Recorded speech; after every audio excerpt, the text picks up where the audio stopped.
겨울비가 내리는 명동 골목. 초라한 행색에 노인이 떨어진 5,000원짜리 지폐를 주워들었습니다. 바로 그 순간 누더기를 걸친 12살 소녀가 달려와 노인의 손을 잡았죠. 할아버지, 그거 제 돈이에요. 하지만 다음 순간 소녀가 한 말은 노인을 충격에 빠뜨렸습니다. 그런데 할아버지가 더 필요하실 것 같아요. 가지세요. 그 노인의 정체는 국내 3위 대한물산 그룹의 회장 송진우였습니다. 평생 돈으로 사람을 판단해온 그가 단돈 5,000원으로 시험하려 했던 이 소녀. 그런데 왜 회장의 눈에서 눈물이 흘렀을까요? 그리고 이 만남이 두 사람의 운명을 어떻게 바꿔놓았을까요?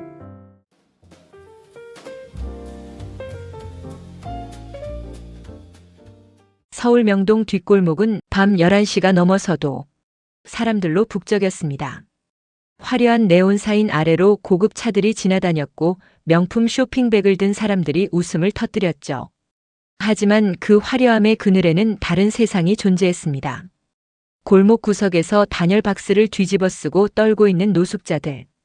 그 중에는 12살 소녀 한나도 있었습니다. 한나는 낡은 패딩 안에 신문지를 겹겹이 넣고 있었습니다. 추위를 조금이라도 막기 위해서였죠. 그녀의 옆에는 같은 처지의 할머니가 기침을 하며 누워 계셨어요. 나나야, 괜찮니? 너무 추운데. 네, 할머니. 저는 괜찮아요. 할머니가 더 걱정이에요. 한나는 자신의 담요를 벗어 할머니께 덮어드렸습니다. 할머니는 한나의 친할머니가 아니었어요. 1년 전 이 골목에서 만나 서로 의지하며 살아가는 사이였죠. 한나의 부모님은 3년 전 빚을 지고 야반도주했습니다. 당시 9살이었던 한나는 고아원에 가기 싫어 도망쳐 나왔고 그렇게 거리에서 살게 됐어요. 하지만 한나는 특별한 아이였습니다. 남들이 보지 못하는 것을 볼 수 있었거든요. 사람의 마음 상태가 색깔로 보였습니다. 슬픈 사람은 파란색, 화난 사람은 빨간색, 거짓말하는 사람은 회색으로요. 처음에는 무서웠지만 이제는 이 능력 덕분에 위험한 사람을 피할 수 있었어요. 할머니, 제가 내일 일 구해볼게요. 따뜻한 국밥 사드릴게요. 나나야, 넌 학교를 가야 해. 공부를 해야 한다고. 괜찮아요. 저는 혼자서도 책 보면서 공부할 수 있어요. 실제로 한나는 도서관에서 몰래 책을 읽으며 혼자 공부했습니다. 수학 문제를 풀고 영어 단어를 외우고 역사책을 읽었죠. 그 시각 같은 명동 한복판. 최고급 레스토랑 라메종의 VIP룸에서 만찬이 열리고 있었습니다. 대한물산 그룹의 회장 송진우가 주요 임원들과 함께 자리했어요. 환갑을 넘긴 그의 얼굴에는 권위와 냉정함이 가득했습니다. 회장님, 이번 인수합병 건은 성공적으로 마무리됐습니다. 전무가 보고하자 송진우는 고개를 끄덕였어요. 그래. 역시 돈이면 안 되는 게 없어. 송진우는 평생을 그렇게 살아왔습니다. 돈이면 모든 것을 살 수 있다고 믿었죠. 사람의 충성심도 사랑도 심지어 양심까지도요. 그래서 그는 늘 사람들을 시험했습니다. 돈으로요. 만찬이 끝나고 송진우는 혼자 거리를 걷기로 했습니다. 수행원들을 뒤에 멀리 세워두고 혼자 골목을 걸었어요. 그는 가끔 이렇게 변장하고 거리를 걸었습니다. 진짜 사람들의 모습을 보기 위해서였죠. 오늘은 낡은 코트에 헌 모자를 쓰고 나왔어요. 영락없는 가난한 노인의 모습이었습니다. 송진우가 골목을 걷던 중 주머니에서 일부러 5,000원짜리 지폐 한 장을 떨어뜨렸습니다. 그리고 못 본 척 계속 걸었어요. 뒤에서 누군가 달려오는 발소리가 들렸습니다. 할아버지, 할아버지. 송진우가 돌아섰습니다. 누더기 같은 옷을 입은 소녀가 숨을 헐떡이며 서 있었어요. 한나였습니다. 이거 떨어뜨리셨어요. 한나가 5,000원을 내밀었습니다. 송진우는 속으로 비웃었어요. 이제 슬픈 사연을 늘어놓겠지. 자기도 어렵다고 도와달라고. 아, 그래. 고맙구나. 송진우가 돈을 받으려 손을 뻗는 순간 한나가 돈을 움켜쥐었습니다. 역시 송진우는 예상했다는 듯 생각했어요. 하지만 한나의 다음 말은 전혀 예상치 못한 것이었습니다. 할아버지, 이거 할아버지 돈 맞죠? 그래, 내 돈이야. 그런데요. 한나가 송진우를 올려다봤습니다.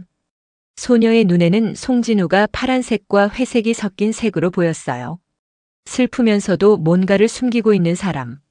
할아버지가 저보다 더 필요하실 것 같아요. 가지세요. 한나가 5,000원을 송진우의 손에 쥐어줬습니다. 저는 괜찮아요. 할아버지는 약 사셔야 할 것 같아요. 송진우는 얼어붙었습니다. 평생 수백억, 수천억을 움직이며 살아온 그였지만 단돈 5,000원에 이렇게 당황한 적은 없었어요. 너는 돈이 필요하지 않니? 필요해요. 엄청 필요하죠. 근데 할아버지가 저보다 더 슬퍼 보여요. 한나의 목소리는 진심이었습니다. 송진우는 소녀를 뚫어지게 바라봤어요. 거짓말을 하는 것 같지 않았습니다. 넌 왜 나한테 이러는 거야? 제가 만약 할아버지였으면 누군가가 저한테 이렇게 해줬으면 좋겠거든요. 한나가 웃었습니다. 추운 겨울밤이었지만 그 웃음은 따뜻했어요. 송진우는 아무 말도 할 수 없었습니다. 그때 골목 안쪽에서 기침 소리가 들렸습니다. 나나야, 나나야. 할머니의 목소리였어요. 아, 할머니. 제가 갈게요. 할아버지 건강하세요. 한나가 돌아서서 뛰어갔습니다. 송진우는 그 자리에 멍하니 서 있었어요. 그의 손에는 5,000원이 쥐어져 있었고 가슴 한편이 이상하게 뜨거워지고 있었습니다. 평생 돈으로 사람을 시험해 왔는데 오히려 자신이 시험당한 기분이었어요. 송진우는 한나가 사라진 방향을 바라보다가 천천히 걸음을 옮겼습니다. 골목 구석 한나가 할머니 옆에 앉아 있는 모습이 보였어요. 할머니 괜찮으세요? 나나야 미안하다. 할머니가 약만 먹으면 나을 텐데. 걱정 마세요. 제가 내일 꼭 약 사올게요. 송진우는 그 모습을 지켜보며 가슴이 먹먹해졌습니다. 그는 조용히 뒤로 물러나 수행원에게 전화를 걸었어요. 비서실장, 지금 당장 오게. 그리고 의료팀도 데려오고. 30분 후 골목에 고급 세단이 도착했습니다. 송진우가 한나와 할머니에게 다가갔어요. 아가씨. 한나가 놀라 돌아봤습니다. 아까 그 할아버지였어요. 할아버지? 왜 다시 오셨어요? 그 5,000원. 내가 받을 수 없을 것 같아서. 대신 다른 걸 주고 싶은데. 송진우가 손짓하자 의료진이 다가왔습니다. 이분들이 할머니를 진료해 드릴 거야. 그리고 따뜻한 곳으로 모셔드릴 거고. 한나의 눈이 커졌습니다. 정말요? 그래. 그 대신 너도 함께 가야 해. 그날 밤 한나와 할머니는 송진우가 마련한 병원에서 치료를 받았습니다. 그리고 송진우는 한나를 계속 지켜봤어요. 다음 날 아침 송진우는 한나를 다시 만났습니다. 나나. 맞지? 네, 할아버지. 할아버지가 아니야. 나는. 송진우가 명함을 꺼냈습니다. 한나는 글자를 읽었어요. 대한물산그룹. 회장 송진우? 한나가 놀라 송진우를 올려다봤습니다. 할아버지가. 재벌이세요? 그래. 그래서 너한테 제안이 있어. 송진우는 한나를 자신의 집으로 데려가고 싶었습니다. 하지만 그 순간 그의 머릿속에 떠오른 사람이 있었어요. 바로 손녀 송유진이었습니다. 송유진은 송진우의 외동딸 송미래가 낳은 딸이었어요. 하지만 송미래는 5년 전 교통사고로 세상을 떠났고 유진은 할아버지와 함께 살고 있었습니다. 유진은 올해 14살로 한나보다 2살 많았어요. 그런데 문제가 있었습니다. 유진은 지독한 공주병에 오만함으로 가득 찬 아이였거든요. 돈으로 모든 것을 해결하려 하고 사람을 무시하고 심지어 학교에서도 문제아로 소문나 있었어요. 송진우는 그것이 자신의 잘못이라는 것을 알고 있었습니다. 손녀를 너무 애지중지하며 키웠고 돈으로 모든 것을 해결해줬죠. 그래서 유진은 사람의 진심이나 감정을 이해하지 못하는 아이가 되어버렸어요. 송진우는 결심했습니다. 한나를 집으로 데려가 유진과 함께 지내게 하면 유진이 변할 수 있을 거라고요. 나나 우리 집에서 지내지 않을래? 공부도 시켜줄게. 정말요? 근데 할머니는요? 할머니도 좋은 요양원에 모셔드릴 거야. 걱정 마. 한나는 고민했습니다. 하지만 할머니의 건강을 생각하면 이 기회를 놓칠 수 없었어요. 감사합니다, 할아버지. 며칠 후 한나는 송진우의 저택으로 들어갔습니다. 저택은 어마어마했어요. 한나가 평생 본 집들을 다 합쳐도 이 집만 하지 않았죠. 하지만 한나가 정말 놀란 것은 집의 크기가 아니었습니다. 현관에서 자신을 노려보고 있는 소녀 때문이었어요. 송유진이었습니다. 유진의 몸에서는 짙은 회색과 빨간색이 섞인 색깔이 보였어요. 거짓과 분노로 가득 찬 사람. 할아버지, 저 거지가 왜 우리 집에 있어요? 유진의 목소리는 차갑고 날카로웠습니다. 유진아, 인사해. 이 친구는 한나라고 해. 앞으로 우리 집에서 지낼 거야. 뭐라고요? 말도 안 돼요. 유진이 소리쳤습니다. 저런 거지를 왜 우리 집에 들이는 거예요? 냄새나잖아요. 한나는 자신의 옷을 내려다봤습니다. 비록 깨끗하게 씻었지만 옷은 여전히 낡았어요. 송진우가 단호하게 말했습니다. 송유진, 당장 사과해. 싫어요. 저 애를 내보내든지 아니면 저를 내보내세요. 유진이 계단을 쿵쿵 밟으며 자기 방으로 올라갔습니다. 송진우는 한숨을 쉬며 한나를 바라봤어요. 미안하다, 나나. 유진이가 원래 저래. 괜찮아요, 할아버지. 저도 처음엔 힘들었을 거예요. 한나는 웃었지만 사실 마음이 아팠습니다. 그날 밤 한나는 자신에게 배정된 방에 누워 있었습니다. 너무 부드러운 침대, 너무 따뜻한 이불, 너무 조용한 방. 모든 게 낯설었어요. 그때 문이 벌컥 열리며 유진이 들어왔습니다. 야, 거지. 한나가 벌떡 일어났습니다. 내 말 잘 들어. 넌 절대 이 집의 식구가 될 수 없어. 할아버지가 불쌍해서 잠깐 재워주는 거니까 주제 파악 똑바로 해. 유진의 목소리는 도끼로 가득했어요. 그리고 할아버지한테 잘 보이려고 하지 마.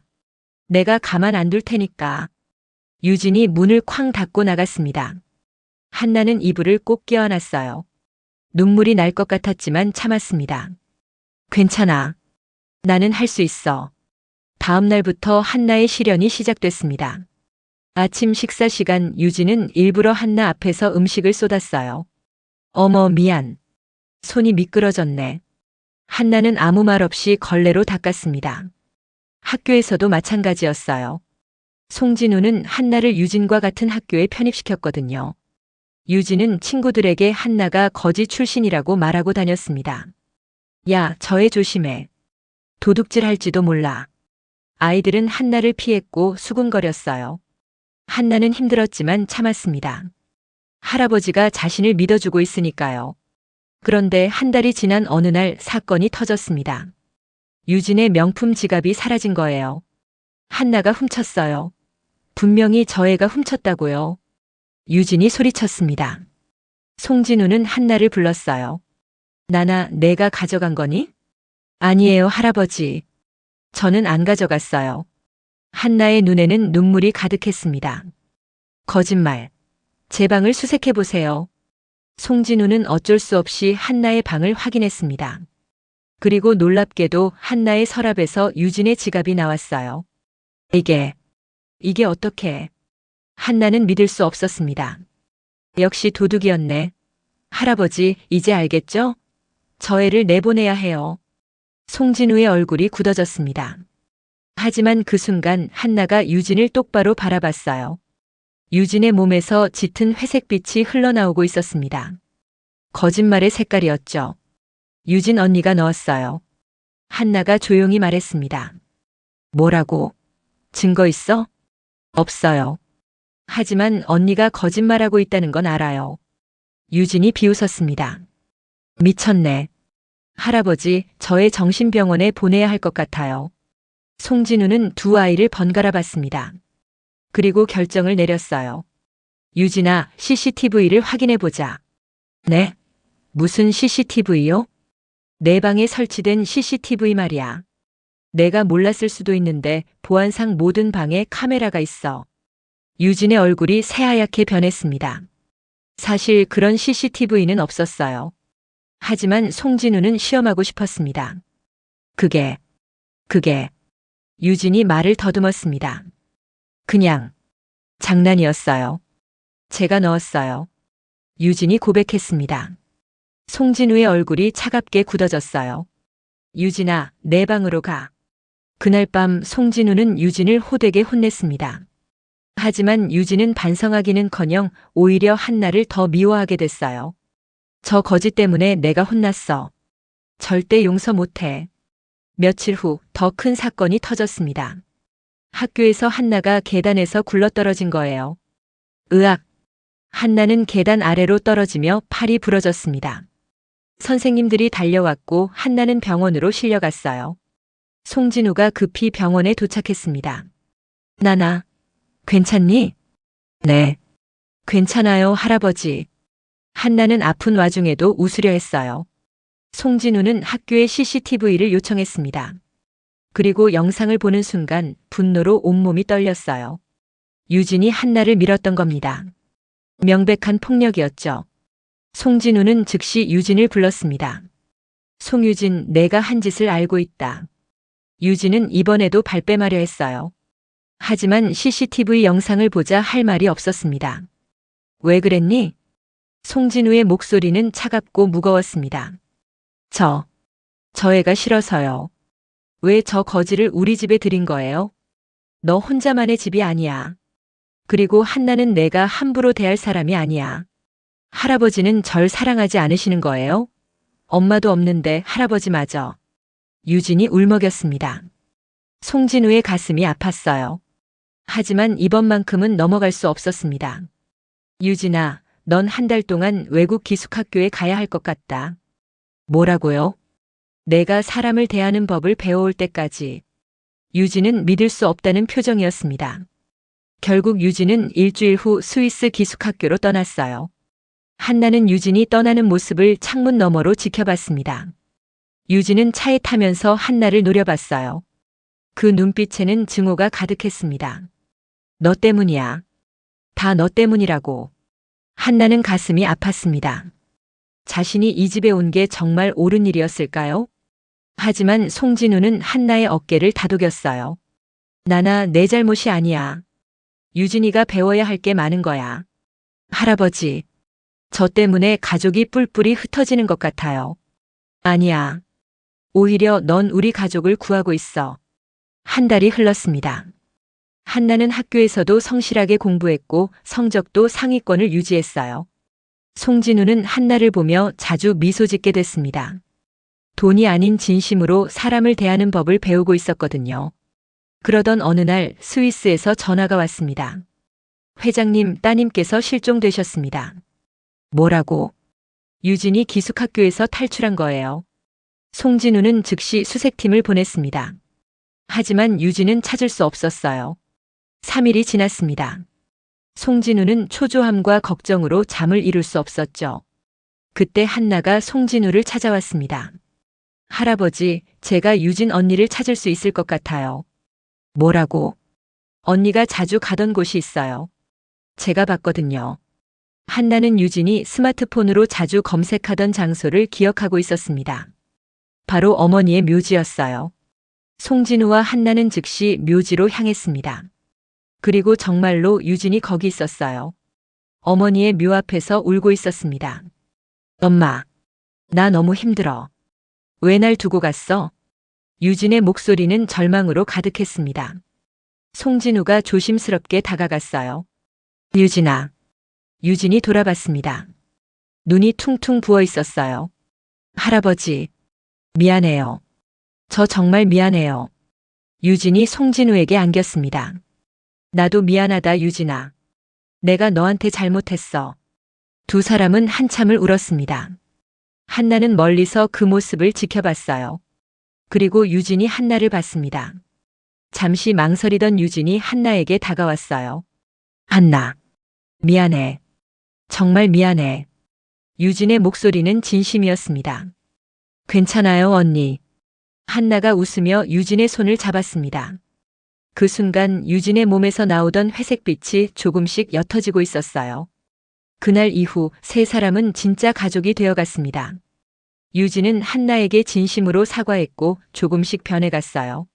한나는 유진에게 사람을 대하는 법을 가르쳤고 유진은 한나에게 세상을 살아가는 법을 알려줬습니다. 송진우는 두 손녀를 보며 행복해했어요. 그리고 깨달았습니다. 돈으로 살 수 없는 것이 있다는 것을. 진심과 용서 그리고 가족이라는 것을요. 2년 후 한나와 유진은 고등학생이 됐습니다. 두 사람은 이제 진짜 자매처럼 지냈어요. 어느 일요일 세 사람은 함께 그 명동 골목을 걸었습니다. 한나가 처음 송진우를 만났던 바로 그곳이었죠. 할아버지, 여기가 우리가 처음 만난 곳이에요. 그래, 나나. 그때 내가 준 5,000원 아직 가지고 있어. 송진우가 지갑에서 낡은 5,000원권을 꺼냈습니다. 정말요? 왜 안 쓰셨어요? 이건 내가 받은 가장 소중한 선물이거든. 돈의 가치가 아니라 마음의 가치를 가르쳐준. 유진도 웃으며 끼어들었어요. 저도 이제 알아요. 돈보다 중요한 게 있다는 거. 뭔데, 언니? 바로 너 같은 동생이지. 유진이 한나를 와락 안았습니다. 세 사람의 웃음소리가 골목에 울려 퍼졌어요. 그때 한나가 예전에 할머니와 지내던 자리를 봤습니다. 이제 그곳에는 다른 노숙자가 앉아 있었어요. 한나가 가방에서 봉투를 꺼내 그 사람에게 건넸습니다. 드세요. 안에는 따뜻한 빵과 우유가 들어 있었어요. 고맙습니다. 한나는 웃으며 돌아섰습니다. 송진우가 손녀들의 손을 잡았어요. 우리 집에 가자. 할머니가 기다리실 거야. 맞아요. 노숙자 할머니는 지금 송진우의 집에서 함께 살고 있었습니다. 송진우가 모셔온 거예요. 이제 그들은 진짜 가족이었습니다. 돈이 아니라 사랑으로 맺어진 가족이었죠. 끝까지 함께 해주셔서 감사합니다. 다음에 더 좋은 사연으로 만나 뵙겠습니다.